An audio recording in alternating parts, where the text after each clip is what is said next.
Thanks for joining us again. We know you're busy, so we try to keep these episodes short and to the point. We're picking back up on episode 144, an owner who's already experiencing money trouble. You're facing an owner who's already experiencing money trouble, problems with staff, problems with supervision. How do you pose to them that the way out is hiring more staff, more supervision, hiring more outside help when they're already in the middle of money trouble? That sounds like a hard conversation. It's a very hard conversation. And then when you start realizing what they've gone through as a consultant, it's like, ooh, am I going to get paid? Right. But if you help them turn it around, yeah, you'll get paid. Mm-hmm. But some people may be scared off. And that's why working with the right people, whether it's an outside source, taking care of some things fractionally or whatever, these are the key things that need to be addressed when you go through rapid growth. Start offloading things. You and I talked to a mutual friend years ago. You need to offload a lot of stuff that you're not good at.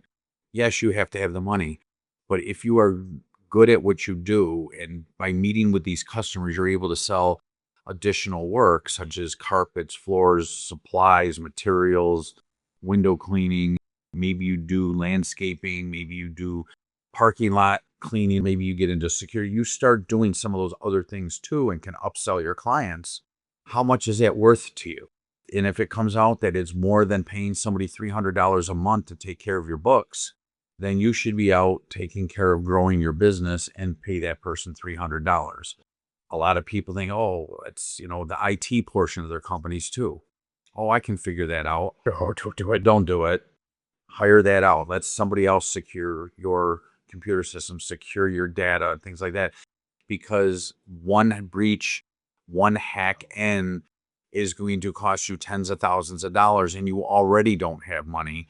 So paying somebody whatever it is that they charge is definitely worth, again, your time and energy, because how long is it going to get you to do it? What happens if there's a breach? How long is that going to take you? And now that takes you away from everything else. So to our listener, one of the things that I would be thinking if I were in the position of, I have suddenly found myself short of cash, I can't possibly afford to hire a consultant. That's like saying, I have a kitchen fire and I can't afford an extinguisher. I like that. So I'm going to encourage you, if you have found yourself in this position, contact Joel. He has worked in this business for so long and counseled so many owners. He knows the steps to get out of this. Thank you. You're welcome.